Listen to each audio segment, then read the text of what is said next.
Vajayne, Nirvishesha Shunyavadi Kushatari Shatari Panchakopati Vesha Vipasinivegata Aditana Pavanebhyo Vaishnavebhyo Namo Namah.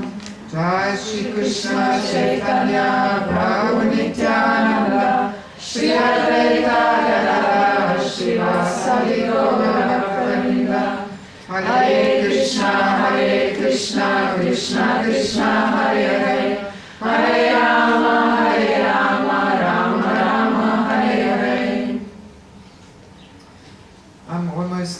Can we make this a little louder? There's not much sound coming.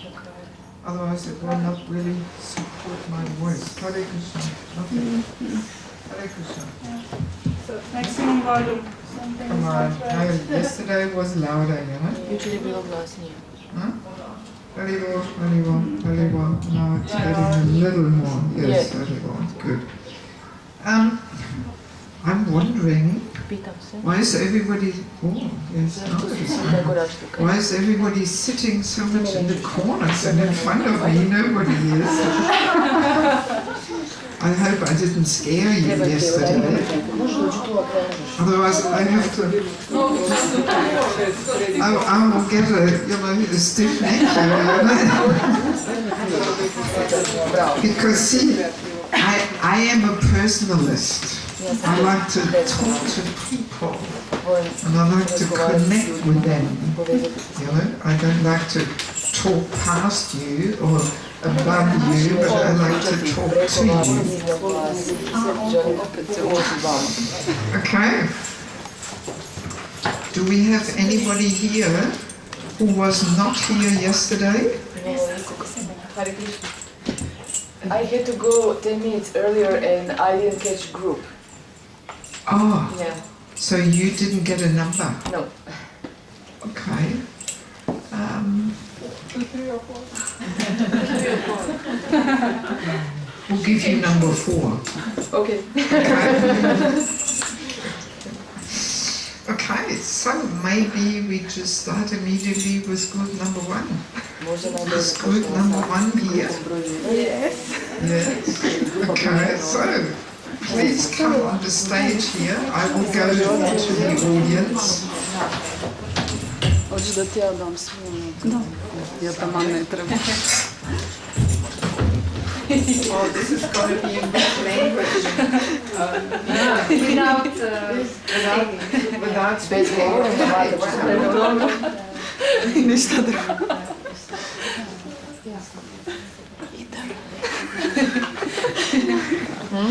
Ti možeš ići glumiti? Koja si broj?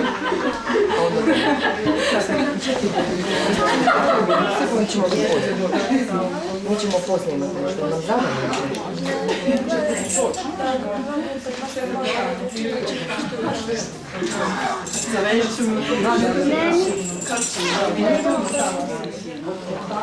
ne isto nisam bila do kraja, ali negdje do 0:09.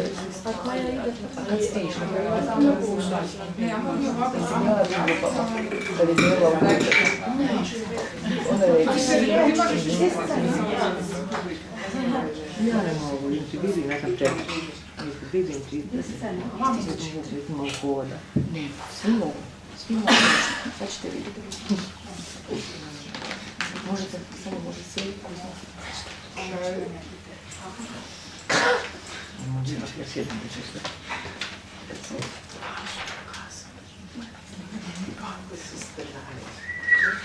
Hey, baby!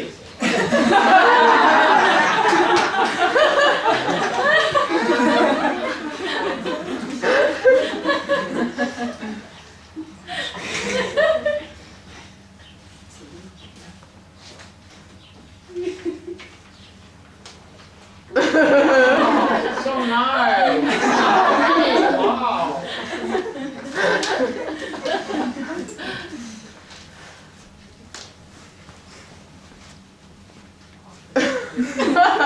She's getting men's looks, but they're not commenting Okay. unpolitely.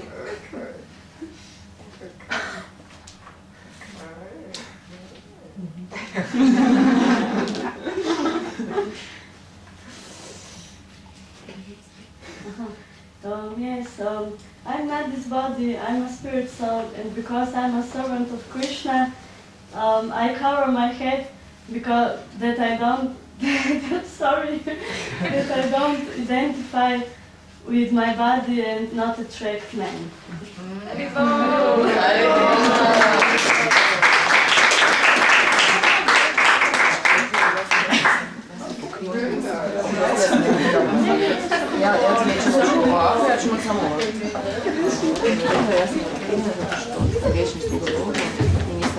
Very nice. Clear and to the point. No need to comment. It already almost fitted into a later topic of the two different kinds of beauty. We will discuss that tomorrow, I think. Good. Excellent. So let us see who is group number 2? Group number 2. Okay. So you better be very attentive, and please remind me, just in case I forget, before we break for lunch, I will explain more the topic. So group number 2, whatever we discussed this morning, you prepare something and you show it in the beginning of the afternoon lesson. Right? Good. So, let us see. Yes, I want to add a few little things to yesterday's discussion.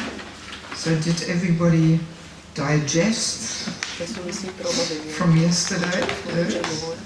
Maybe you already noticed that, you know, I do like to shake things up a little bit, you know, and give some food for thought. Sometimes I really like to smash all these external, shallow concepts, because unless we tear down the shallow things, we cannot build anything deeper.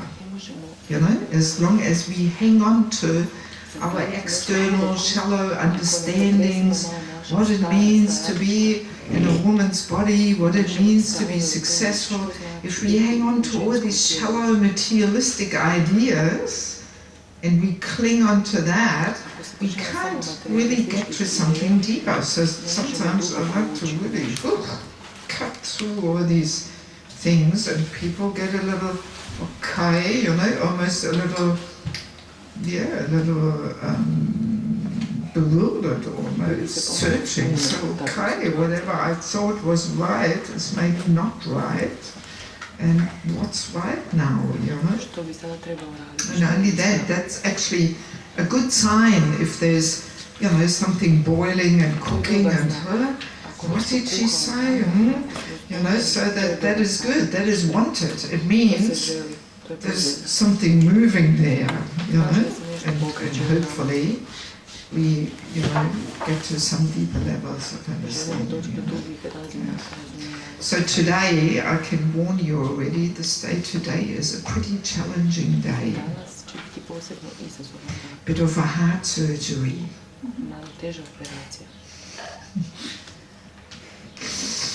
But anyway, as I was saying yesterday, let us try not to identify, you know, we only want to look at the principles, we want to get insights into Krishna's system. And I think we already know that we are far away from it.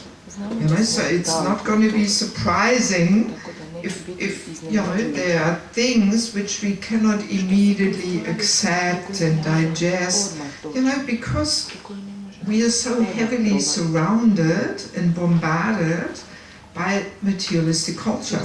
We don't even realize how much we are a product of all this programming which is going on around us. We think, oh, this is my opinion, but no, it's not my opinion. I'm simply just a product from all this propaganda, you know, which is surrounding us very heavily. And we've been carrying so many, you know, so many aspects of materialistic life. We've been carrying this for lifetimes with us. One lifetime after another, we are carrying the same subtle body of mind, intelligence, thoughts, ego. So this is very, very deep-rooted. Just to put on tilak and the sari, you know, this is only a humble beginning, you know. There has to be some real deep reprogramming happening. That's what Krishna consciousness is meant to bring about, you know, as we said yesterday. You know? So on the computer, very easily to delete a program, you know. You just press on delete and then the question comes, do you really want to delete? And you say yes, and then it's gone and you can install the new spiritual program there. But, you know, with this computer, not so easy. We really have to do some deep work. There's so much attachment there, which we are not even aware of. You see? So, I simply hope you're all ready. Yes, because also not everybody actually wants to do some internal work. Not everybody wants to actually, you know, transform the heart. Many people just want to keep it all as it is. Right? They want to stay comfortable and leave it all as it is. Not everybody really wants to transform. But this course is for those people who want to transform themselves, who want to get new and deep insights into different concepts of seeing the world and seeing our role and so on. Yes.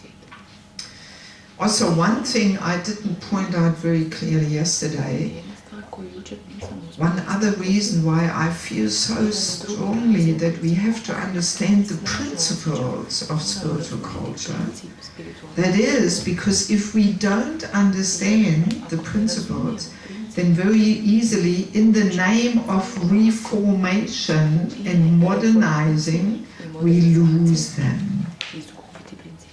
Yeah, you understand this? This is actually what happened in all other spiritual cultures. In Christianity, you know?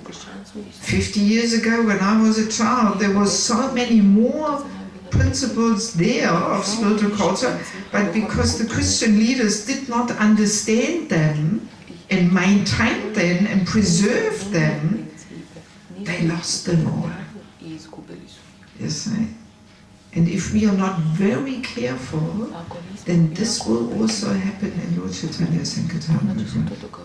And, you know, for some of you who've been around for 20 years or longer, you can maybe see that, well, yes, some things are already getting lost. And I find this very alarming. Yes. That's why I feel such, you know, such urgency to try and teach these universal principles. Because if we don't understand them, Kali Yuga is heavily progressing, so much new nonsense is going on in the world, you know, it's unbelievable. So unless we clearly understand the principles of Krishna's culture, we will lose them all. Thinking, yes, we have to adjust, otherwise people will not accept Krishna consciousness, and we just go with the flow, and everything becomes watered down. Yes, that danger is there. So that's why it is so important to deeply understand the principles. Not even worrying so much about the details in my life and all that. Let's first understand simply the principles. Yes. Also another thing is,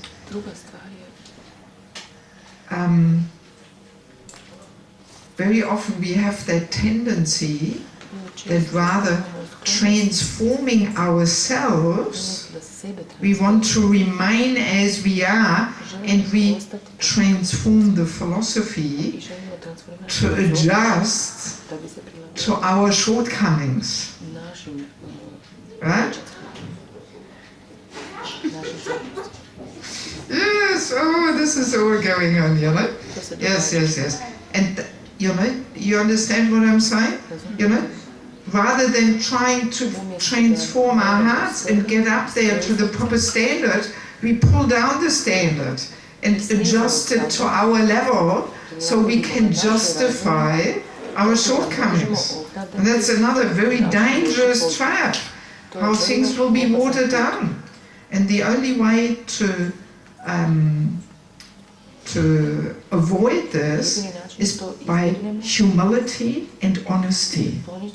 If we are not humble enough and not honest enough about our position, you know, then we will do that. We will just lower the standard, you know, because we can't be humble and honest enough to say, well, sorry, I am not there yet. I am endeavoring to get there, but at this moment I'm just not there yet. You know, this requires humility and honesty. And if we don't have that, then we will just, oh, doesn't matter. You know, like fourth principle is a classic thing. You know, oh, nobody can follow it anyway, and this and doesn't matter, and you know, so we just lower the standards and we change the philosophy just so we don't have to change. You see? So we have to be very careful, you know, that we don't do this. You see? And this can easily also be done with that topic of devotional clothes, for example, just because we haven't got that spiritual strength and conviction to walk around with devotional clothes. We just come up with some reasons why it's not possible and good anyway, and rather than being honest and humble and say, well, for me, I feel uncomfortable. You know? And actually, when yesterday that lady was, I think she's not here now, right? No. When she was saying how she finds it so difficult to go on Harinam in devotional clothes in the town where she's at home, in the evening I remembered actually when I was the first time coming back from Australia to Germany to visit my parents. I was for 4 years, I just stayed in Australia, and then I got married, and then I came with my husband to Germany. And I remember exactly, it was difficult for me too, to walk through this little village where everybody knew me from childhood on, all of a sudden in a sari, you know. It was really like a plunge in cold water, you know. What will everybody think?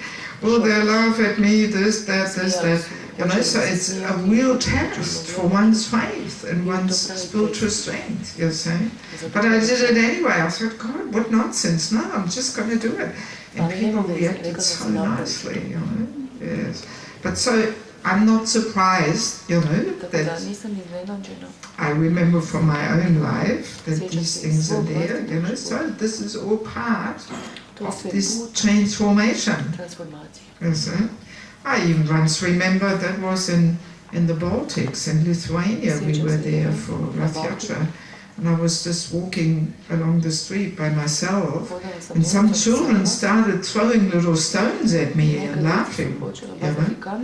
And I got a little, okay, namaste, you know, I was trying, okay, hopefully none of the stones will hit me, and I was walking a little faster, you know. So such kind of situations we are facing, but that Krishna is just testing us, you know. How much tolerance do we have? How much faith do we have? You see? So that will strengthen our, you know, our spiritual life. You know? Yeah.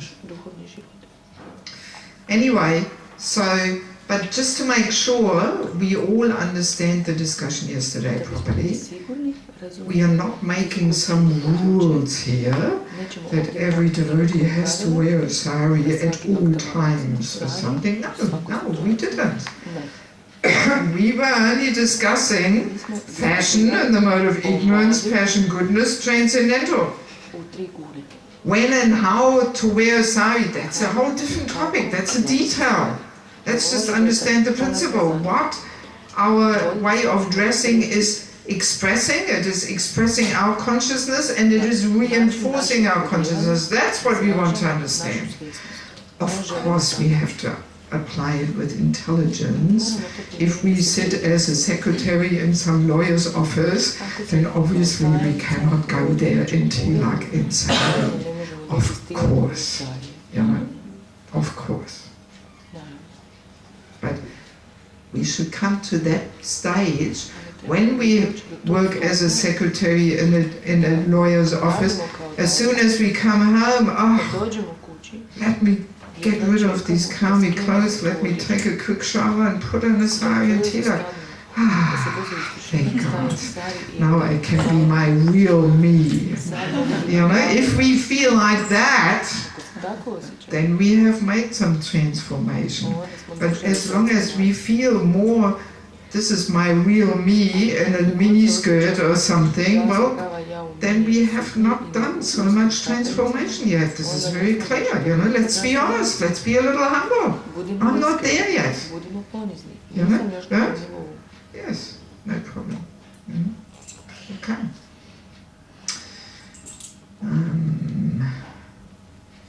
Here's a couple more little things just to warm up for the day today. It's interesting to understand that every single person in this room is hearing and experiencing the seminar completely differently. There is no such thing as the objective experience, the objective hearing. No. We all hear and experience according to our own consciousness. Right? In Sanskrit we say Atmavan Manyate Jagat. Right? Maybe you've heard this, Atmavan Manyate Jagat. That means we see the world according to our consciousness. You know? Yes. And we understand the world according to our consciousness. So every single person here definitely will experience this little heart surgery and internal journey here completely differently, according to their own consciousness, according to how much we have already done some transformation there. You see? And especially because today is a bit of a challenging day, especially for those amongst us who have some undigested emotional experiences, you know, some kind of abuse or whatever it may be. You know, if there is something in our hearts which is not digested, some, you know, some pain, and where we could not forgive and let go and move on, you know, very easily, this comes up, and then it actually blocks our ears, blocks our intelligence. We cannot understand, we cannot accept. This shows how important it is to really digest things and let things go, you know, and not hang on to some old grudges and pains and being offended and this and that, you know, because that actually blocks us from moving forward.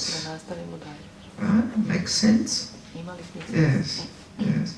Sometimes we find this, you know, when ladies, in the early days of ISKCON, there was all kinds of crazy things going on, because people were immature, because people, you know, the leaders were so neophyte, and often things were applied in the wrong way. So sometimes if people cannot, you know, cannot forget and forgive and move on, then this forever blocks them, and very difficult then to really make progress and move on, you see.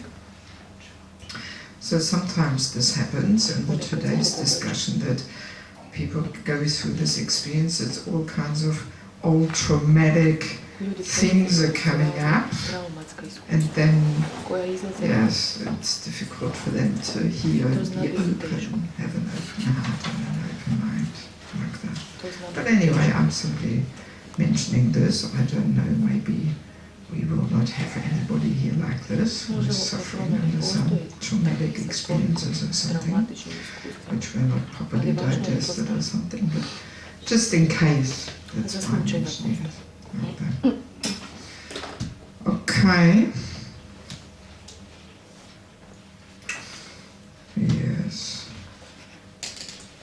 One more thing before we start. As we know, the world today is very topsy-turvy. So much suffering is there, so much violence against women, child abuse, there's that, so many things are going on, right? So Prabhupada was teaching us that for every material problem, there is a spiritual solution. Yes. Otherwise, what would be the value of Krishna consciousness? What would be the bloody use, so to speak, in Australian slang? What's the bloody use? Yeah, what would be the value? Would be no value if we could not offer a spiritual solution.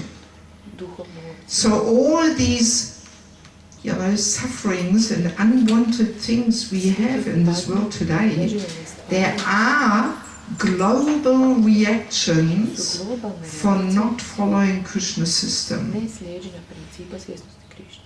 Right? It is indeed like that. They are all global reactions.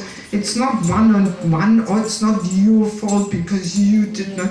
No, that sometimes it hits also, innocent people, but they are global reactions for not following Krishna's system. Even child abuse. In this course, we will get some insights why this child abuse is becoming such a big issue in the world today, because we are not following Krishna's system. Krishna's system is perfect. It is. And is meant to create harmony and stability. And as I mentioned yesterday, if we think our system is better than Krishna's system, well, then we get the global reactions.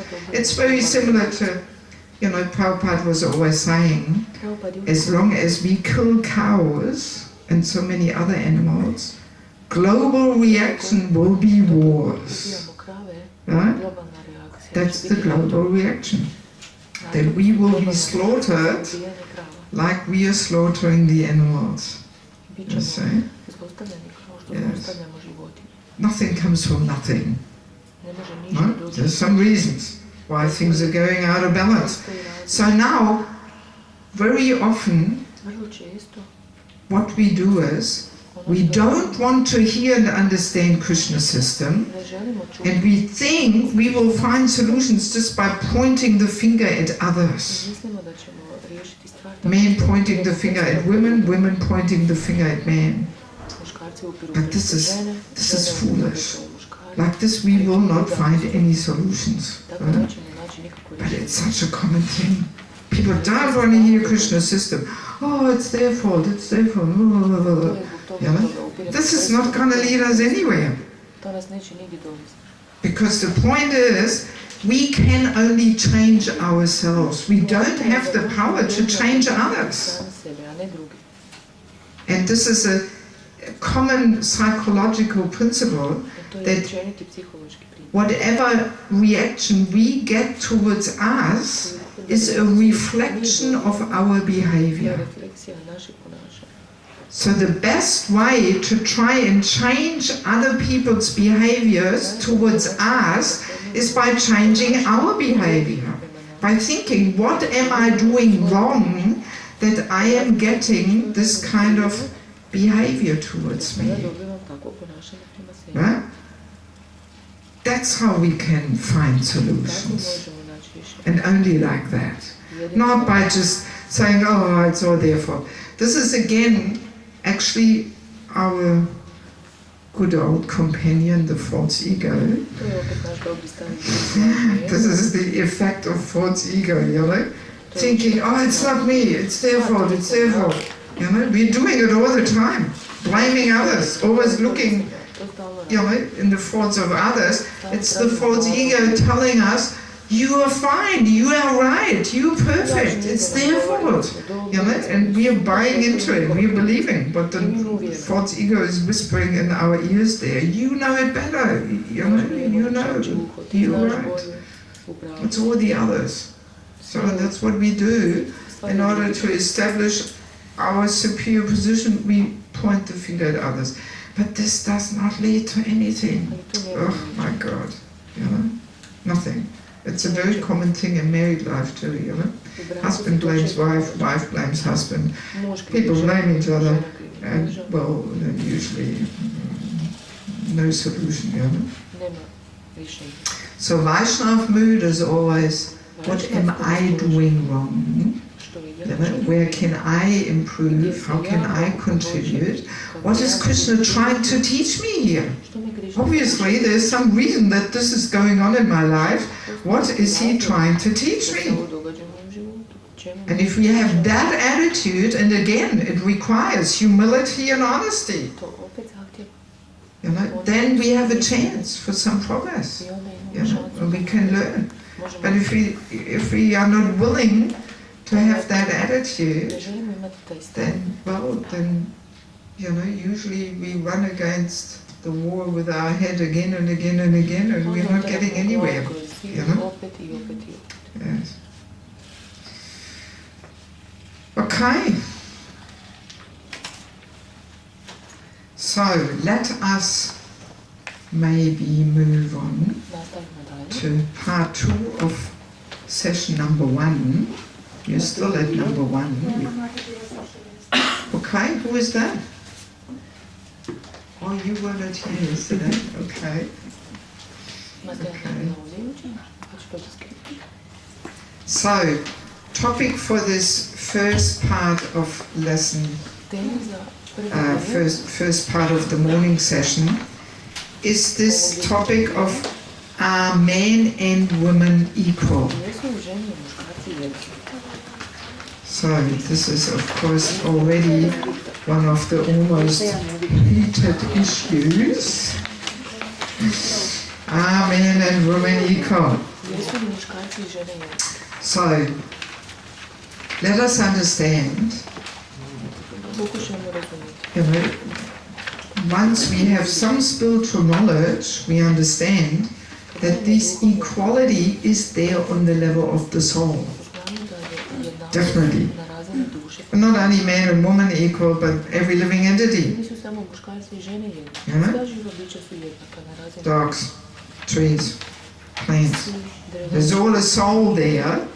So on that level of the spirit soul, that's where the equality is. Huh? Very clear. We have it in Bhagavad Gita. Anybody knows the verse? To see everyone equal. I'm not that good in memorizing verses, I have to admit. I'm a little lazy in that regard. But I know it's there, the learned Brahmana sees equally the elephant, the dog.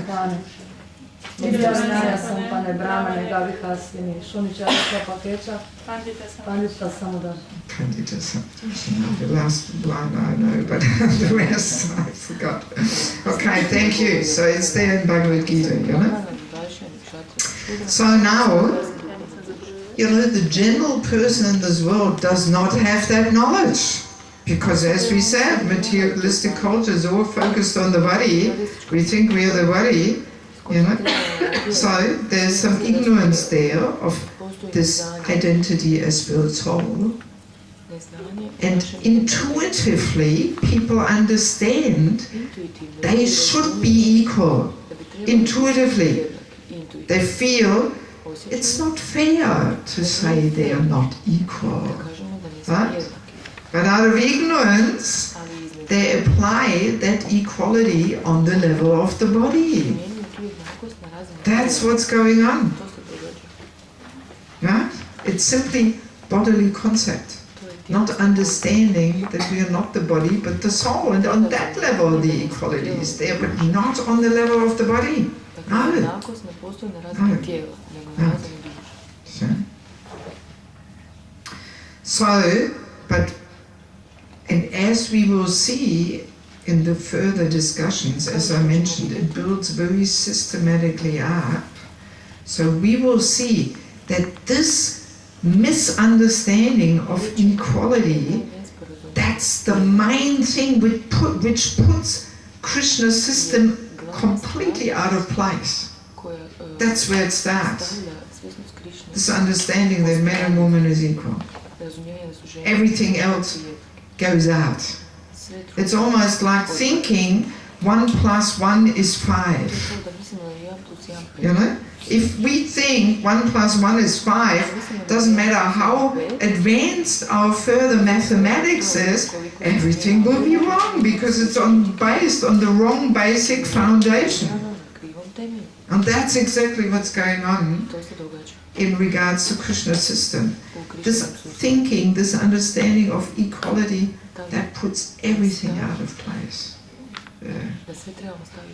It's really the root cause of all misunderstandings. The root cause of all misunderstandings is this thing, this equality thing. You know?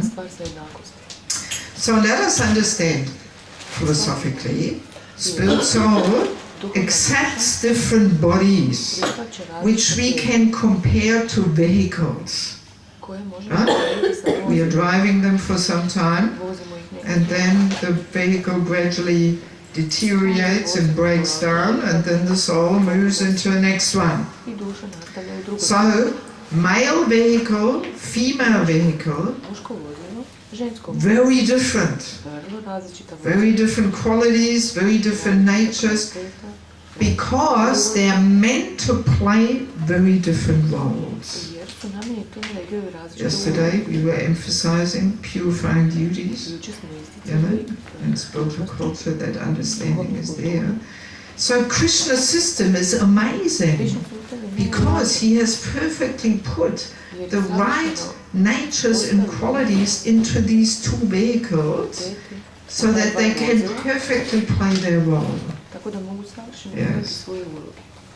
Let's quickly look into that. I like to call the female vehicle, I like to compare to a sports car. Very powerful, feminine energy, very powerful. Yes, we will discover this. So, and also a bit more fancy and luxurious, you know, that's the sports car with AC and nice seat covers and. So in the male vehicle, I like to compare to a tractor.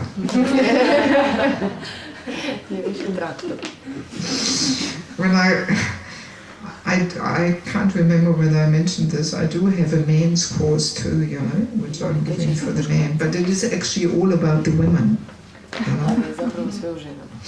So in the men were there, one man was writing me an email saying, oh, you know, can't you get a bit more prestigious, you know, vehicle than a tractor, some Lamborghini there, or some Toyota Land Cruiser or something, you know, tractor, you know.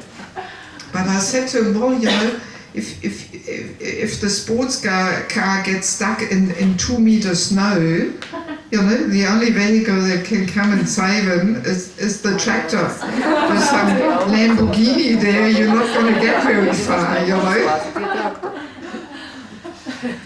So he was okay. You know?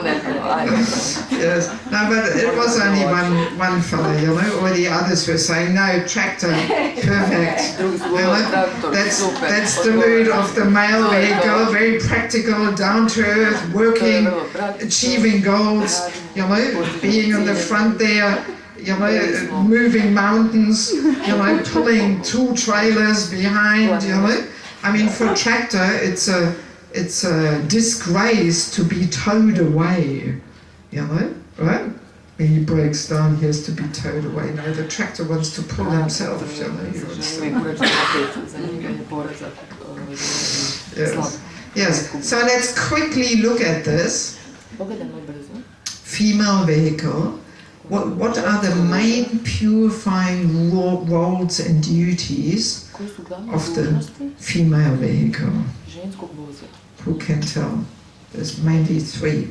To birth. Give birth.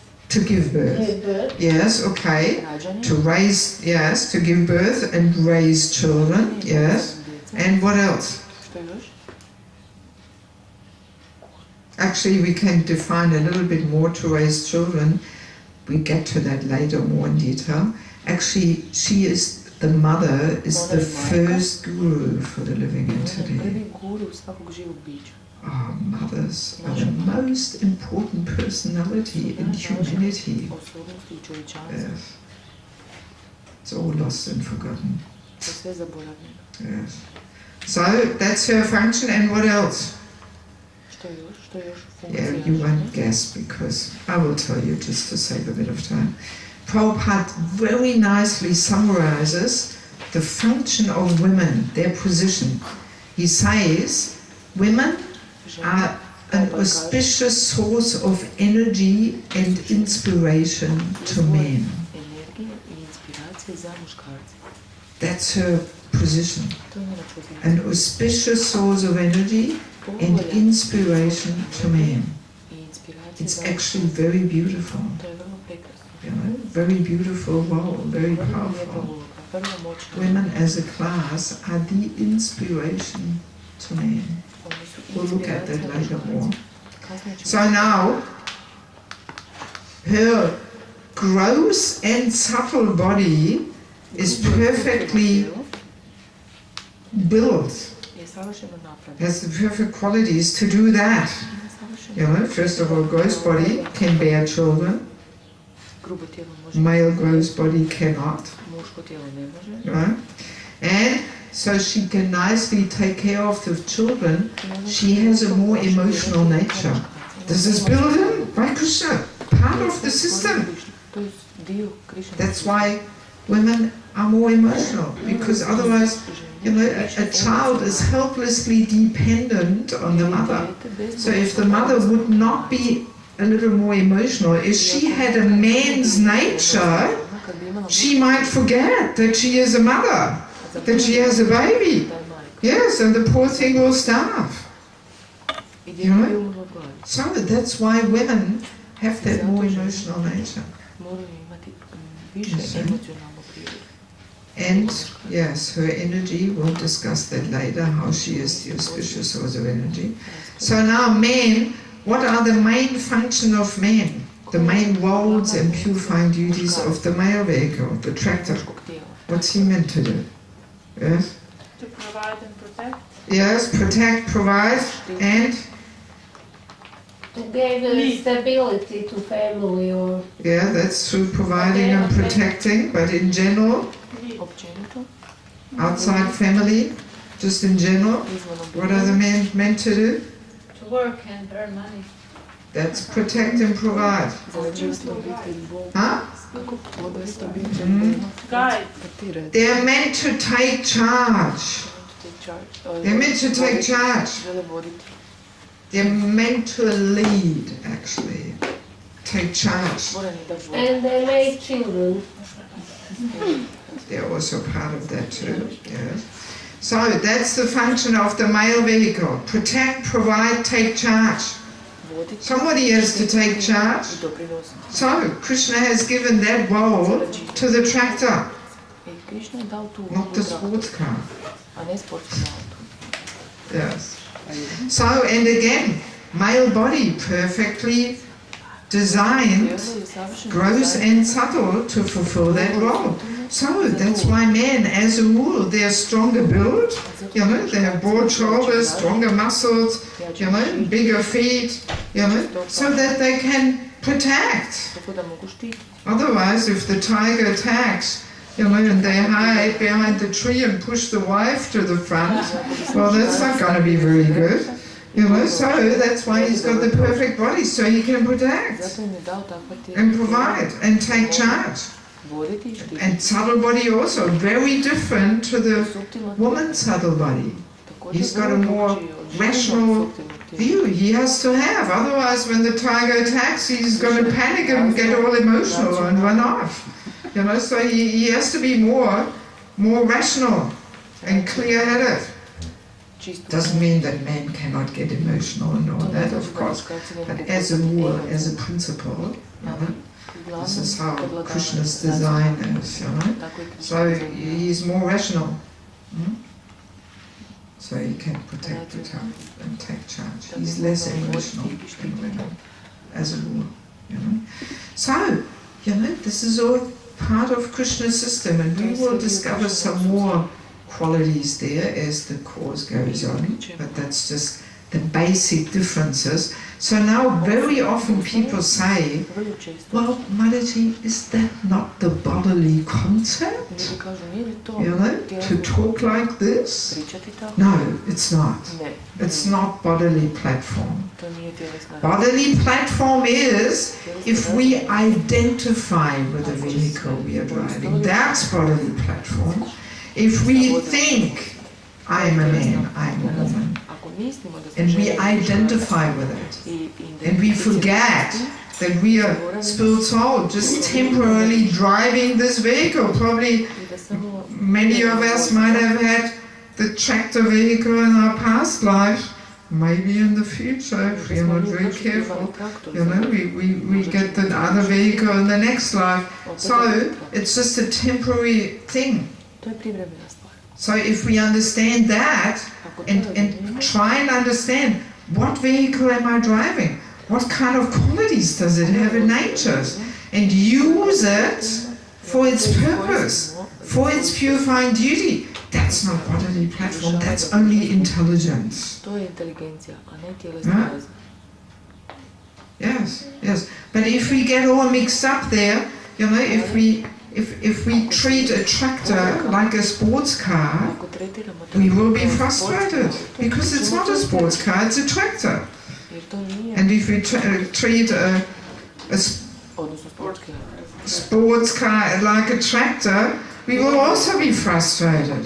Both are good, both have their purposes, but we have to use the vehicle for its purpose, you know, and not try and pretend that we are driving a different vehicle there, you know. Then we will be frustrated and the whole world gets topsy-turvy, you know. And that's basically what's going on in the modern world, you know. People, and even amongst devotees, sometimes people find this already difficult to swallow, you know, that we have different natures, because Krishna wants us to play certain roles. See, basically we can say, as long as we remain confused over this man-woman issues and roles, we will never get anywhere with Varnashram.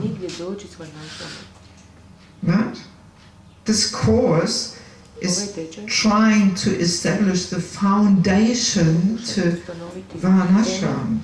Because as long as we are all mixed up, you know, what role a man has to play and what role a woman has to play, how can we introduce Varnashram? This is the basic thing. You know, as long as we remain mixed up about that, there's no talk about Varnashram. No talk about it. See, and Prabhupada, when he left, he was saying, my mission is only 50% achieved. I did not get the opportunity to establish Varnashram. And I think gradually, and this took me also many years to understand, to be honest. This whole Varnashram topic, I was never even touching on it. And you know, I could not understand how this is really relevant and so on. It took me many years, 20 years almost, you know. Yeah. But now I realize, you know, and so many more devotees realize, and there's more and more talk in this going about this whole Varnashram and so on, because so many devotees are falling down, so many devotees are leaving.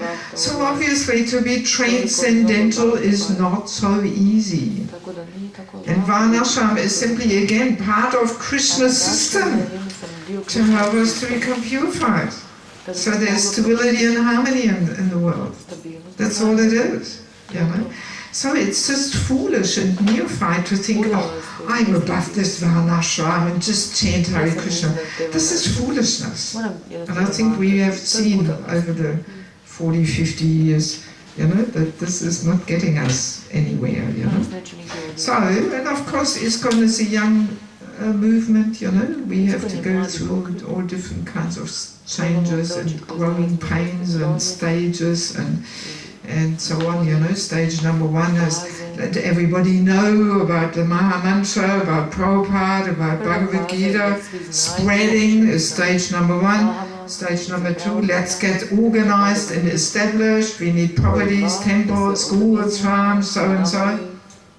Stage number 3 is now, which is let's boil the milk. Let's get on deeper understandings. Let's get on higher levels of Krishna conscious practice. And for that, we have to transform, we have to do some internal work. And that's really what I kind of feel is the stage now we are in, you know? Yes. Okay.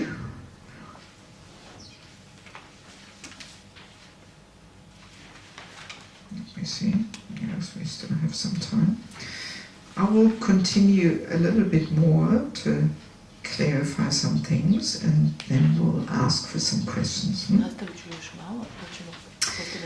Since we were talking about vehicles, the tractor and the sports car, so in every city, Zagreb, there's so many different vehicles there in the street, and there are traffic rules, right? And the purpose of the traffic rules is simply so that the traffic goes on in harmony, you know, without chaos and traffic jams and this and that and accidents. So there's different traffic rules.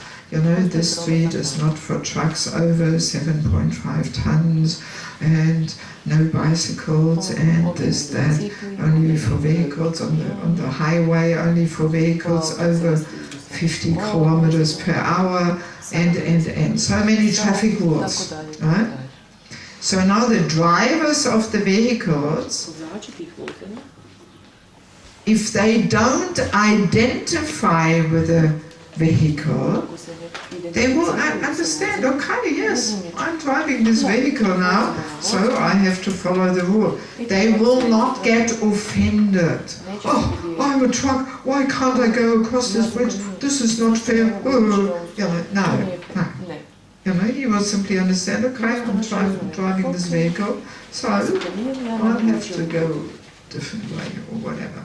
You see, because he understands there's a higher purpose, there's a reason for the traffic rules. So things are in harmony.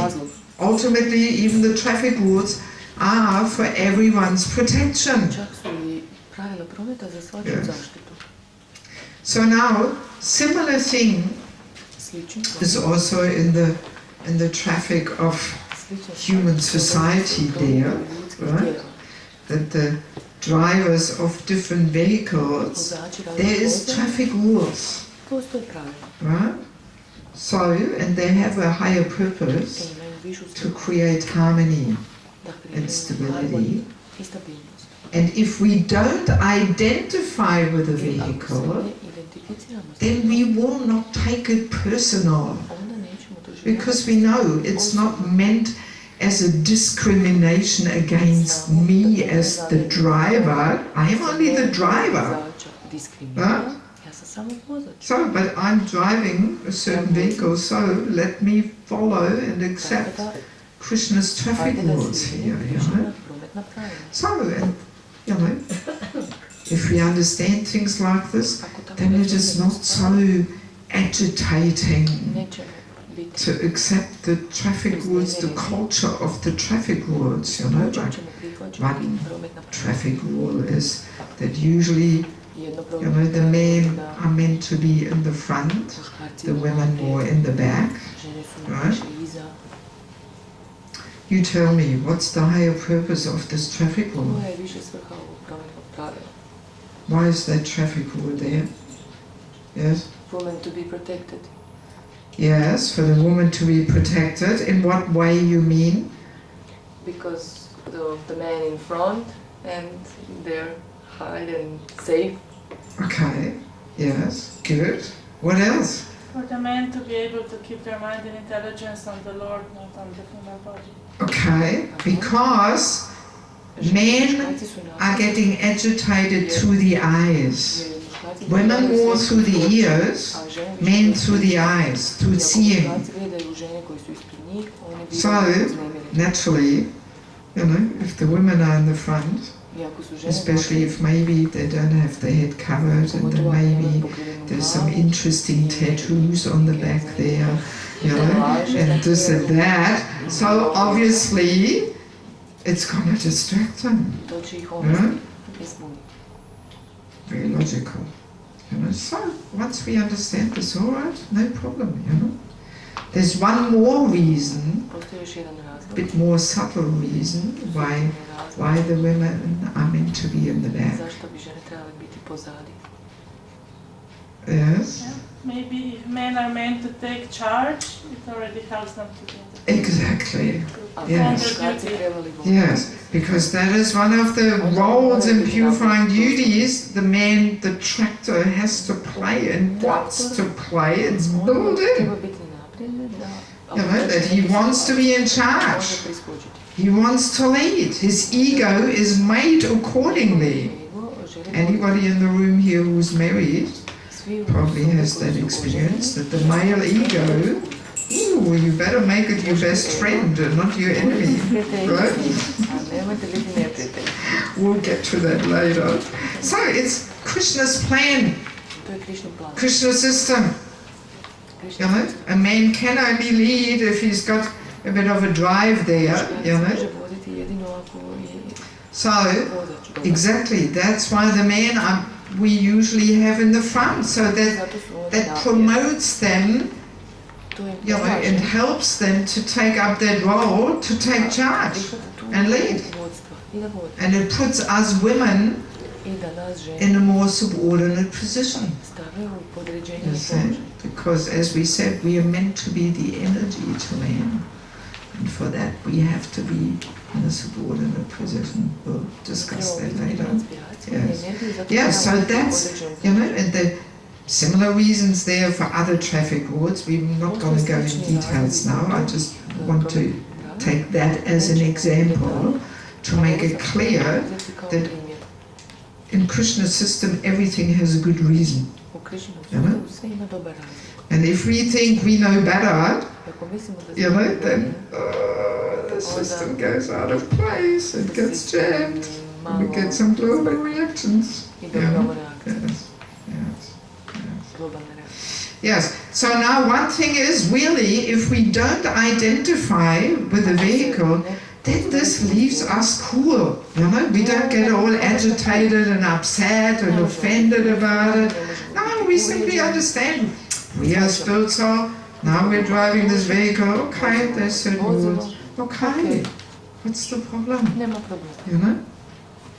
So once we understand things more deeply, then this whole thing, whether the women are in the front or not or next, and this is all no issue actually. You know, it's actually a bodily concept if we get so worked up about it. It means we are identifying with the body, you know, and we can't see things from a bit of an aloof position and understand we're just driving the vehicle, so let's be smart and accept the rules, you know, there's a reason for it. You know? Yes. Let me finish one more point and then you can ask.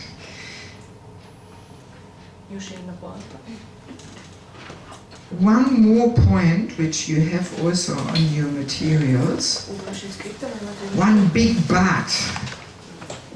The traffic rules have to be applied with due respect towards the driver, meaning the individual devotee as spirit soul. Right? The traffic rules, like in the city, going back to the example of the different vehicles in a city, also, the drivers don't, disrespect each other. Oh, you stupid truck driver, get out of the way. No. We deal in a respectful way here, simply reminding of the traffic rules, and we don't take it as discrimination and putting down the driver. Right? Yes? So in the same way, these traffic rules between men and women should be applied with due respect, understanding. This is not some discrimination against the person, because the person is the soul, it's the driver there. But we apply the rules with due respect, understanding it's just a vehicle, but on the level of the soul we are equal. No reason to be disrespectful just because it's a different vehicle. No reason. I'm emphasizing that in the men's course, just for your information. Yes. So now my question to you, what does it mean if these traffic rules are applied with disrespect? What does it mean? In 2 words. No? Another guess? False ego, yes. And what's false ego based on? I meant to say traffic jam. No, come on. No. What is it based on? I already almost said it. Bodily concept. Yes. If, for example, a man behaves disrespectfully towards a woman, it actually means bodily concept. He cannot see through the externals of the vehicle, he cannot see, he does not have that spiritual vision, understanding the equalities there on the level of the soul. And, I have no right and reason to be disrespectful just because that spirit soul drives a different vehicle. Right? Yes, good to understand. And, as I already hinted, in the beginning of ISKCON, there was so much disrespect there because people were on the bodily platform. Right? That's why all kinds of mistreatment and abuse and all this was going on, which we will not get into details. But it's just very clear, just logical. A whole big international society has to grow and mature, and the leaders have to gradually become more mature. When Prabhupada left the body, this world, the oldest devotee was, 10 or 12 years in Krishna consciousness. So of course we have to expect that there is a lot of immaturity there. Right?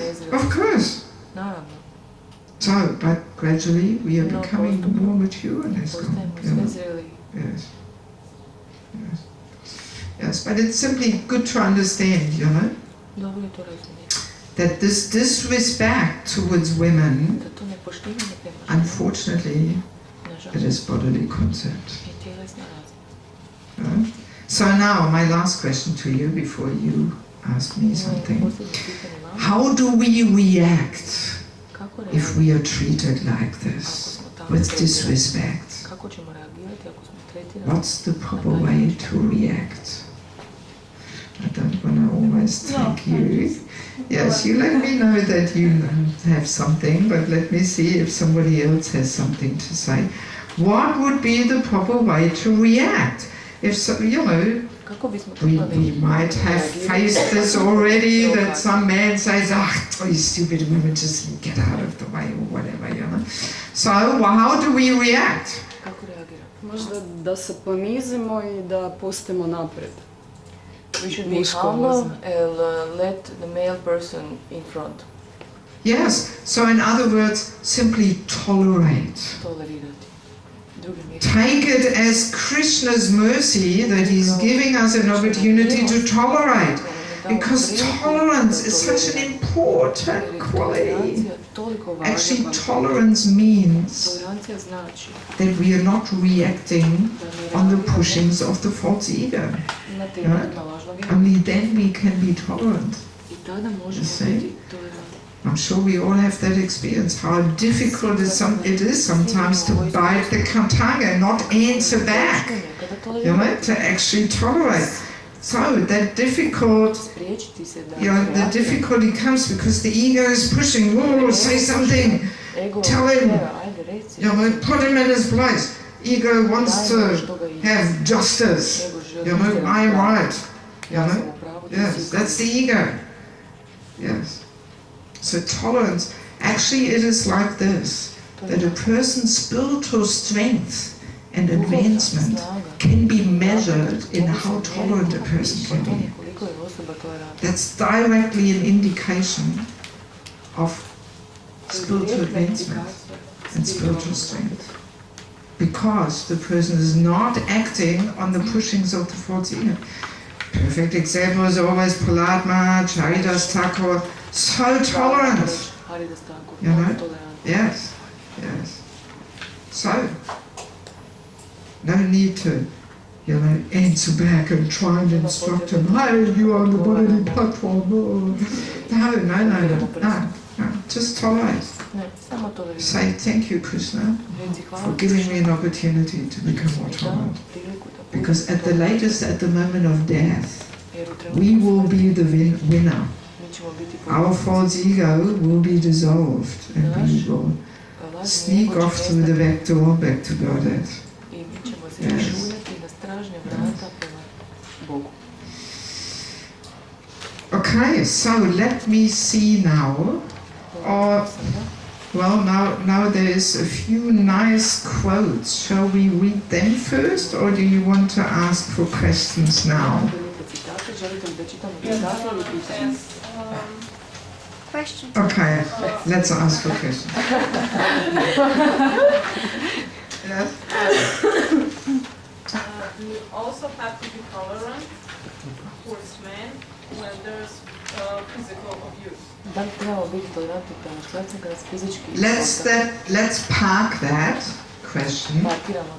We are not there yet. Let's park that for the time being. Yeah? Okay? Gorje ćeš mi ti prevesti, molim.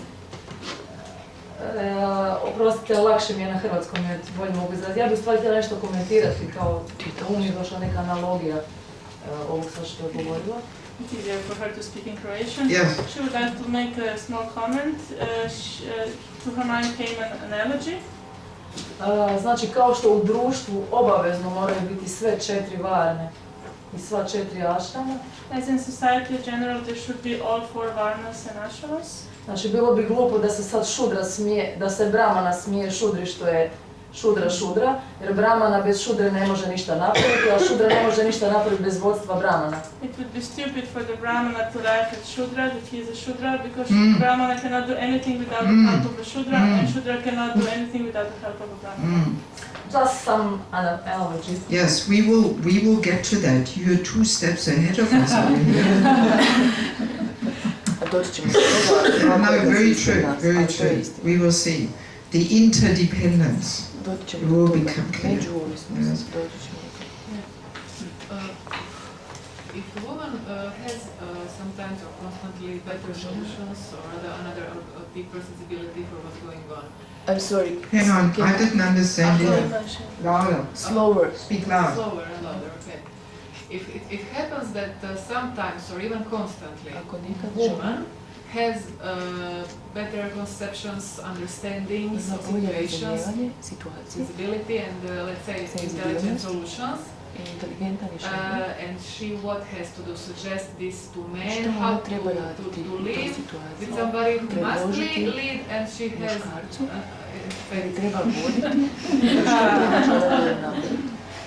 Let's also park that. You already coming with all different details of application. Let's just stick to the principles. And we are only just starting we're getting there very soon. Doći ćemo brzo tamo. I want you to find the answer yourself Želim da sam by understanding the principles. razumijevanje principa. And as I said, I'm not here to give you the ready-made solutions. Yes, do this, do that. No. I want you to think. I want you to find your own solutions. And you will find your own solutions if you deeply understand the principles. Then you will find. Yes. Okay? So, you're just going to have to sit here in the seminar and wait? Yes? Thanks. I'd like to be a brahmachari. Is it the right word for a woman? No. No, what's the right word? But I... Brahmachari. What? But I we have a lot of brahmacharis and a lot of gurus and Srila Prabhupada like that. And even Bhakti Vikas Swami Maharaj like that.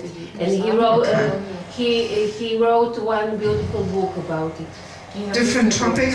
Okay, sorry. It's good topic, but different topic. So, We're not going to get into this now. I think a lot of... Okay. I hope this is also not going into details. Okay. In Kali Yuga, the gross and the subtle body tend to be mixed, not always the male body fits to the male mind. So should the traffic rules be applied to the gross body? I mean, the subtle body should adjust to the gross body you have? Well, we will also get to that. But just basically, because of all this confusion, you know, we can say the men become more feminine, the women become more masculine. And both end up frustrated, and whole society is topsy-turvy. So, the more we can go back to, you know, understanding what kind of vehicle I'm driving and using it that way, the better it is.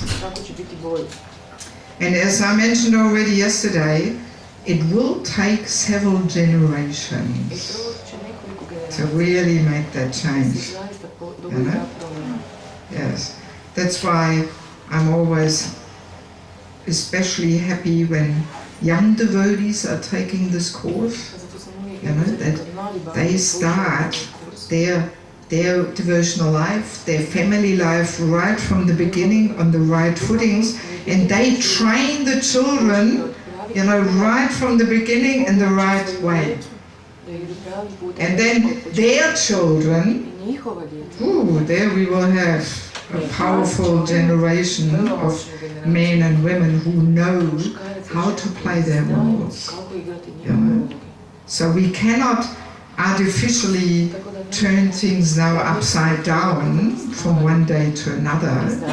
It's a gradual thing. One has to see, you know, how we can apply things. But step number one is always, first let's understand Krishna's system, how it is meant to be. You know? And we will realize, you know, tomorrow, we are so far away from Krishna's system. Oh my God! You know? Some things we just cannot apply at this moment because we're so far away from it. But step number one is let's understand Krishna's system, how human life is meant to be led. You know? Yes. Like that.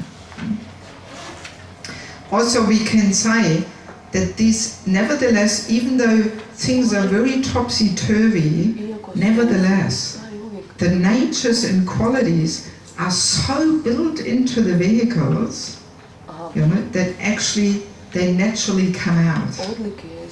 Yes. It is actually deep down built into every woman to play their role, and it is built into every man to play their role. It's built in. Doesn't matter where you go in the world. It's built in. It comes with the vehicle.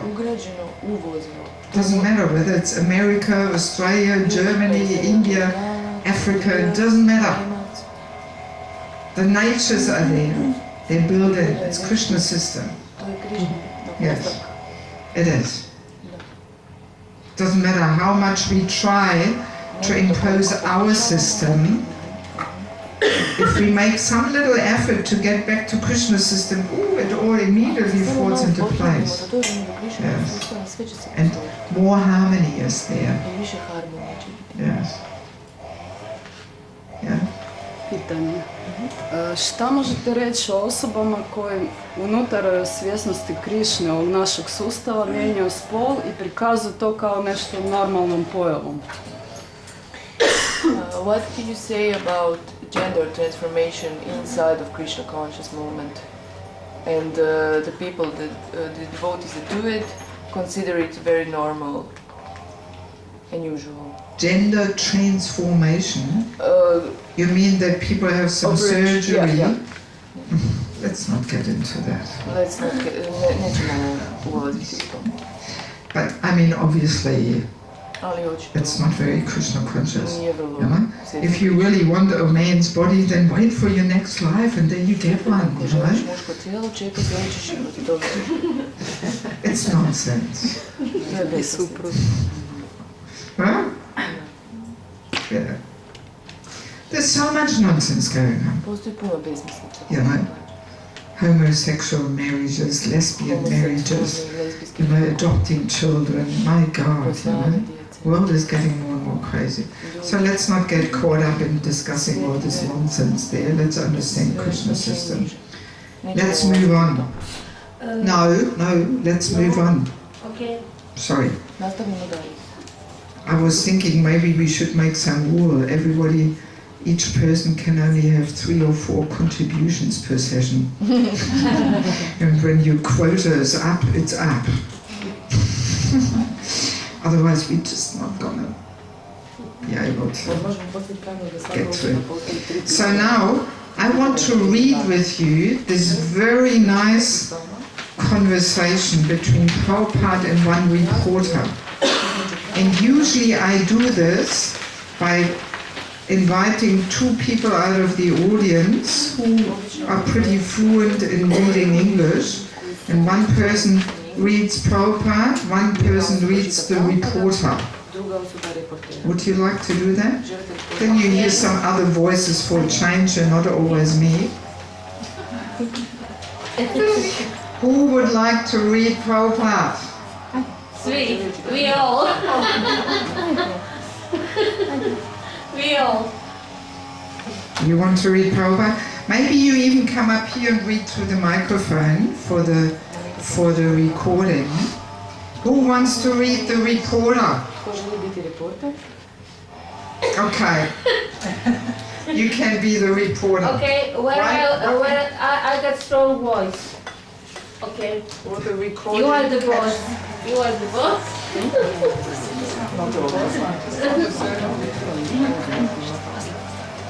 So, Hoćeš ti bliže doći? Prabhupada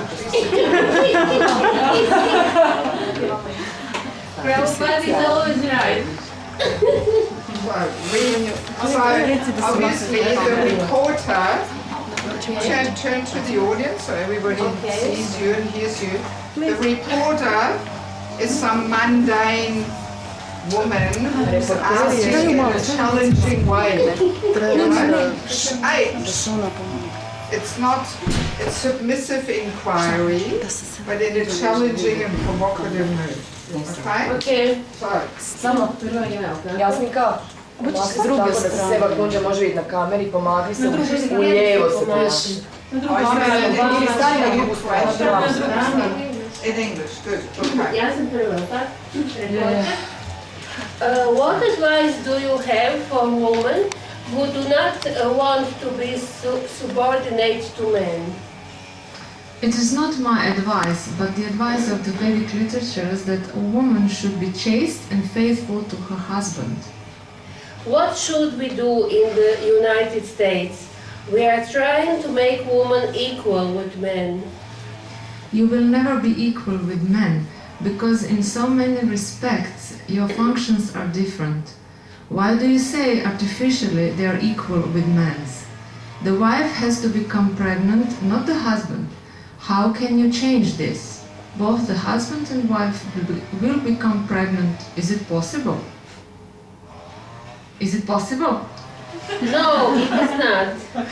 Then by nature one has to function differently from the other. Why does this mean that women have to be subordinate just because they bear children and men can't? By nature, as soon as you get children, you require support from your husband. Otherwise, you are in difficulty. Many women with children have no support from their husband. They have no... Then they have to take support from others. You cannot deny that. The government is giving them support. Today the government is embarrassed.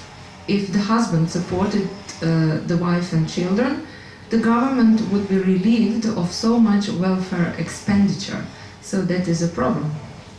What happens when women support men? First of all, try to understand that you are dependent.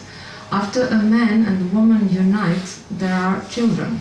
And if the man goes away, you are embarrassed, the woman is embarrassed. Why? The poor woman is embarrassed with the child she has to beg from the government. So do you think it is a very nice thing?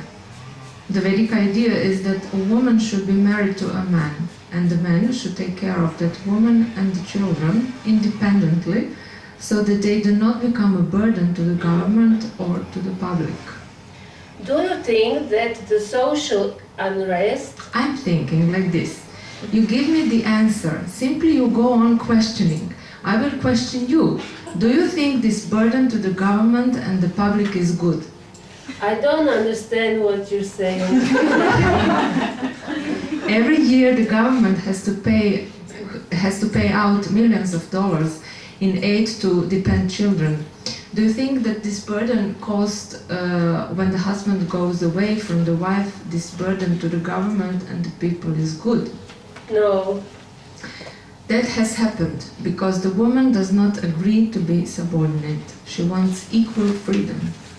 And if women were subordinate to men, I suppose that would solve all of our problems. Yes, the husband wants that his wife should be subordinate, faithful to him. Then he's ready to take charge. Men's mentality and woman's mentality are different. So if the woman agrees to remain faithful and subordinate to the man, then family life will be peaceful. Otherwise, the husband goes away and the woman is embarrassed with the children, and it becomes a burden to the government and people in general. Is there anything wrong when the woman works? There are so many things wrong, but the first thing is, why should some man's wife and child become a burden to the government or the public? First of all, answer this. Why should she become a burden?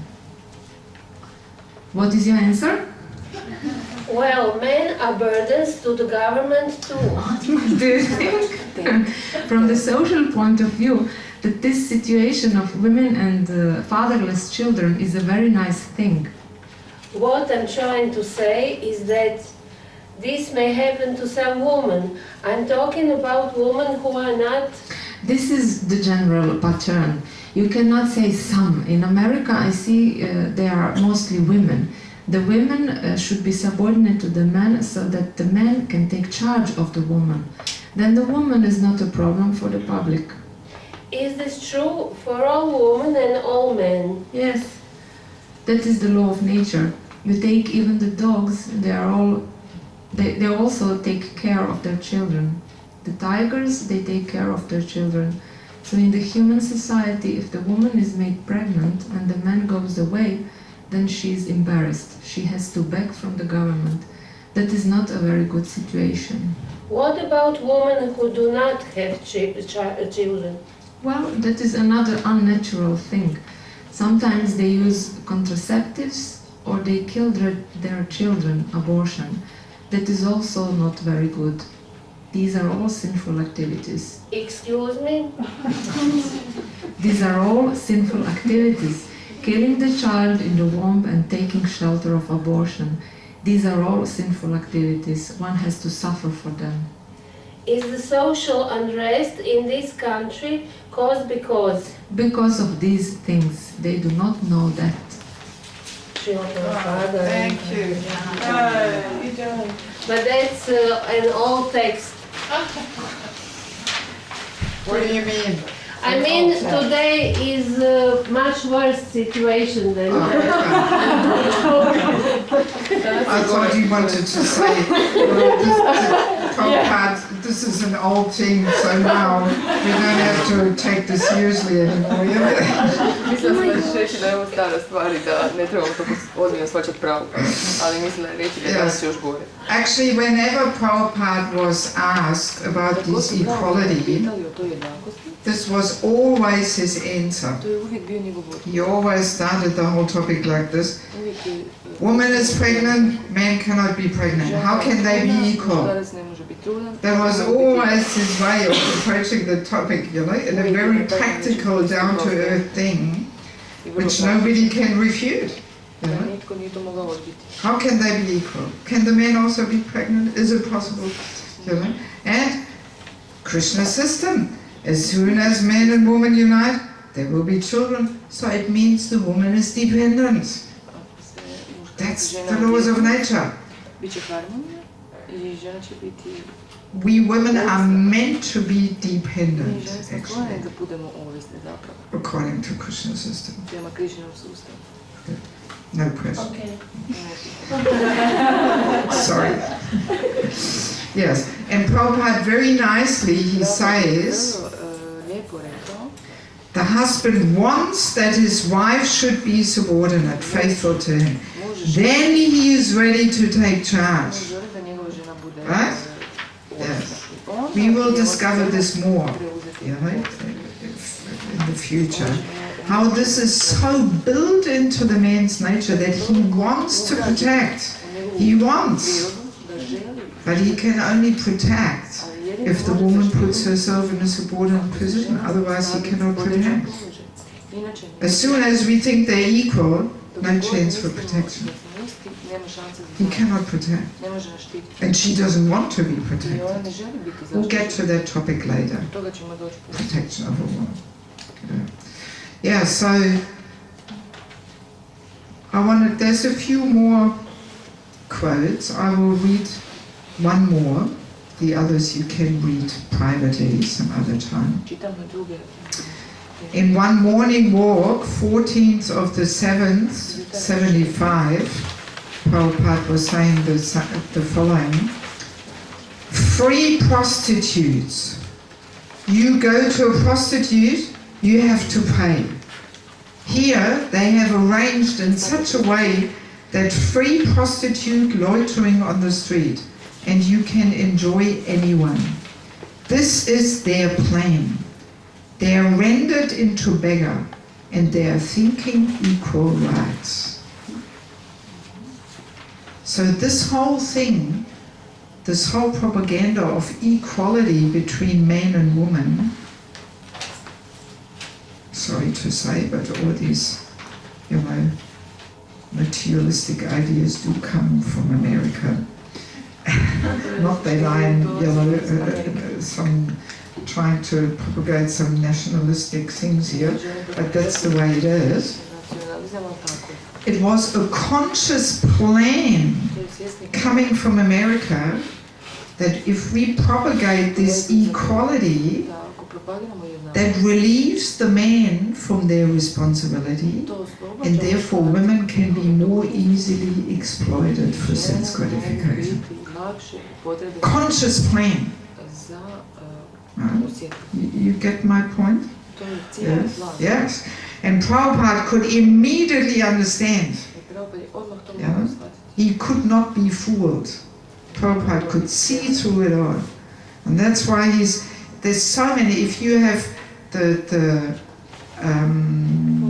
folio program, you know, you can just enter a few keywords, women's liberation, equality, you will get it all, you know. So many conversations, so many references and lectures where Prabhupada explains this, how this is simply a conscious plan to exploit women for sex life.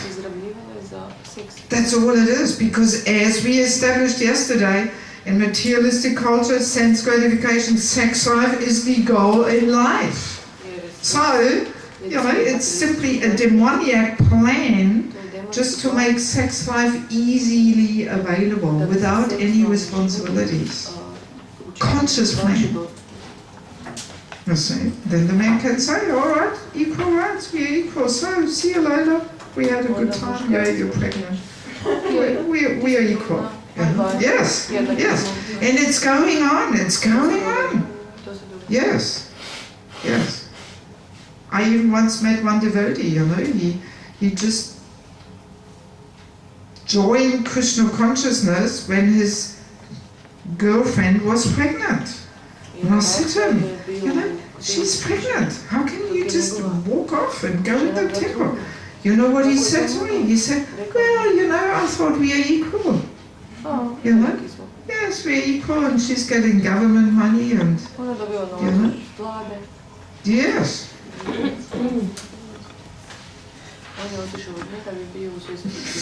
Yeah, so these things are going on, you know? That's the result of this whole equality. You know? And we women, we are so foolish, we think this is equal freedom. Yes. Yes. Everybody buys into it, you know? It's almost like the Darwin theory or something. Everybody just follows it without thinking. You know? Yes. And I mean, this whole women's equality, it was, the heights of it was when Prabhupada came to America. You know, then it all started, the whole women's liberation thing. So it's actually an old hat already. It's 50 years ago. 50 years have passed. You know, and if we have any little intelligence, we can see what has it given to the women? Nothing. Only more suffering. Yes. Anybody who's got a little bit of intelligence can see that. In America, 60% of all women over 40 live alone. 60% of all women over 40 years of age live alone. And they're not very happy, I can tell you that. They're not very happy. I don't think like that. You may not think like No, that, but that's I enjoy my life. No need to talk about it now. Usually that's what Prabhupada says. We get to some other quotes where Prabhupada says, you know, independence for women means miserable life. Of course, you know, sometimes when we preach, people also say, well, I'm not suffering, I'm fine, I'm happy. You know? So, but as we become a little purified, we realize how much misery it actually is, how much suffering it is. Why Guru have no children and women? They enjoy it. No need for any comments now. Simply try and listen carefully and simply try and hear, you know. There will be many things which not everybody immediately understands and agrees on, but we don't have the time simply to, you know, we can talk privately or on Monday if you're still here or something, but let's just move on, you know, and simply try and be open, try and understand what Prabhupada says, you see. This is the thing, this course gives really deep insight what Prabhupada says in the Bhagavatam. And I tell you frankly, it took me many years to understand. For many years, I was reading the Bhagavatam and thinking, okay, Prabhupada says, okay, well then it must be somehow true. And I was just pushing it aside and parking it somewhere, you know, and refusing to think more about it. And I think this is going on in many people's lives, even in the men's lives too. You know, they cannot really understand what Prabhupada is saying. But let's have some faith here in Prabhupada's books. You know, Prabhupada's books are the law books for the next 10,000 years. There is a reason Why Prabhupada put all these things into the Bhagavatam? And we will come across so many more in the rest of the course. Yes, and I'm simply hoping and praying that this course will give you some little insight to what Prabhupada is actually saying. You know? Yes. Yeah, otherwise we will not get anywhere here in Lord Chaitanya Sankirtan movement. You know, if we even become doubtful in Prabhupada's words or something, or we just park it and think, oh, you know, now things have changed. Sometimes these arguments come up that, oh yeah, Prabhupada, he was an old man from India and he didn't know what Western lifestyle is all about. Oh my God, how offensive. You know, we cannot allow such thoughts to enter our mind. No, Prabhupada knew exactly, he looked through it all. You know? Yes. And he put it all in the Bhagavatam, hoping that one day we will become mature enough to actually understand and get some deeper insights. Why he's saying all these things. You know? Yes. I do want to read 2 more little quotes, and then I think we will make a 10-minute break. Right? Let me read them. They are also very powerful. This is where Yogeshwara speaks. He says, here's the problem. The women today want the same rights as men. How can they be satisfied? Prabhupada gives the perfect answer. Everything will be satisfied. Just like our women, Krishna conscious, they are working. They don't want equal rights with men. It is due to Krishna consciousness. They are cleansing the temple, they are cooking very nicely, they are satisfied. They never say that I have to go to Japan for preaching like Prabhupada. They never say, this is artificial. So Krishna consciousness means work in his constitutional position. The men, women, when they remain in their constitutional position, there will be no artificial indistinct traffic noise. You can't hear the rest. This was in Rome in 74. Yeah, so I mean, ooh, this is a pretty powerful statement here, you know. Prabhupada saying, our women, they don't want equal rights. They're satisfied, you know, cleaning, cooking, doing things nicely, playing their role. They don't want equal rights. You know? So, and of course, sometimes people say, you know, they never say that I have to go to Japan for preaching like Prabhupada. Sometimes people say, well, what about you, Mataji? You're going to Bangladesh and preach. Right? This might also enter some of your minds here. No? Well, let me tell you one thing. While I was married, I was not thinking like that. I was simply following my husband wherever he wanted to go. I went. I tried my very best. Even though I probably made so many mistakes too, because nobody explained to me all these things which we are talking about now. But I was not, you know, independently running off here doing this. No. It is also a question of ashram, of phase in life, you know. And naturally in the renounced phase of life, well, if it is your nature, no problem, travel and preach. You know? But as a rule, I mean, not wanting to say that I'm so different than everybody else or something, but I think it is pretty clear that how many women do we have who travel constantly and living out of a suitcase? Not that many in ISKCON. So obviously, as a rule, it is not really so much women's nature. And if there is a woman whose nature it is, you know, if she has finished all her family duties, of course, but in those days, nobody was there of the women who were in the renounced order. They were all just starting the Grihastha life. You know, so obviously, it is to be taken according to time, place and circumstance. Yes. In my married life, I would have never dared to come up with such ideas to go here and there for coaching or something. No. Different duties in that phase of life. Let me read the next one, which is also quite thought-provoking. Srila Prabhupada didn't want us to adopt American ways of life. After a Bhagavad Gita lecture, Srila Prabhupada was asked if he was in this world. And he replied, "Just like I am in America, it is very easy to understand. I am not adopting any ways of life as the Americans.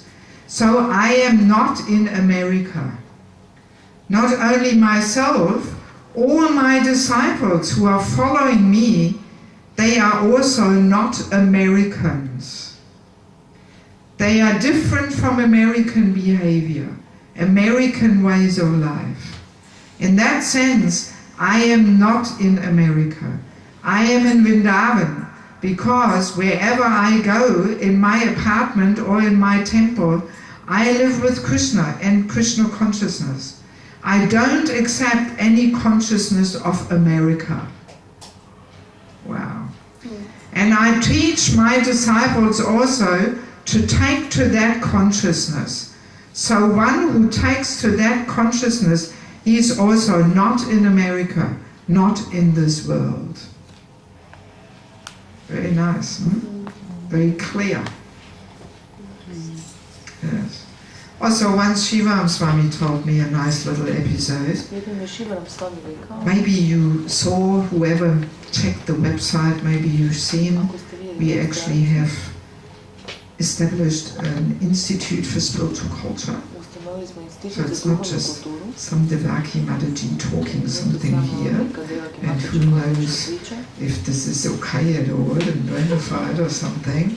No, we've got a whole institute for spiritual culture, and we've got very, powerful personalities there as board members. Shivam Swami, Manta Swami, Badrinaran Maharaj, Bhakti Purushottam Swami, and Bhakti Vasumedha Swami. They're all my well-wishers in this whole humble mission of trying to preach spiritual culture. It's almost an impossible mission, because you really have to swim against the current. It's like taking bath in the Ganges or something and trying to swim against the stream, very difficult. So anyway, Shivam Swami once told me personally, he said, when Prabhupada left Vrindavan to go and preach in the West, some of his friends and associates in Vrindavan said to him, "Well, Swamiji, if you go to America, you're going to have to learn how to eat with knife and fork. You can't eat with the hands. Nobody will accept you preaching if you eat with your hands." And Prabhupada simply said, "No, I'm not going to learn to eat with knife and fork. I'm not going there to learn from them and accept their ways of life, but I'm going there to teach them something." Yes. Yes. Prabhupada was very uncompromising, But of course it was Prabhupada, so we don't all have that spiritual power of Prabhupada, obviously. Yes, but that was his mood, his nature. Even yesterday in the whole discussion about, devotional clothes, well, have you ever seen a photo where Prabhupada was wearing jeans or something? No, Prabhupada was uncompromising. Yes. Yes. Purity is the force. Okay, which of course does not mean, as I said, if we work as a secretary in a lawyer's office, then we say, "No, okay, Devaki Mataji certainly always have to wear." Okay, one last little question, if there is any. Yes. It can be that one of mogu ja na hrvatskom. Može na hrvatskom. Malo Može glas. se dogoditi da u početku brak počne u svjesnosti Krišne, a onda jedan od supružnika skrene, da tako kažem. It may happen that a marriage starts in Krishna consciousness and then one of the spouse quit Krishna consciousness. Onda recimo muškarac može tražiti. That's what happened to me. Da, kako se žena treba postaviti u takvoj situaciji? For example, a man can quit Krishna consciousness and how Man can leave Krishna Yes. consciousness. And what is the appropriate way? Just now coming. It will come after this break. We will get closer to that. Okay? Okay, let's have a 10-minute break. Please not longer than 10 minutes because, you know, time is short.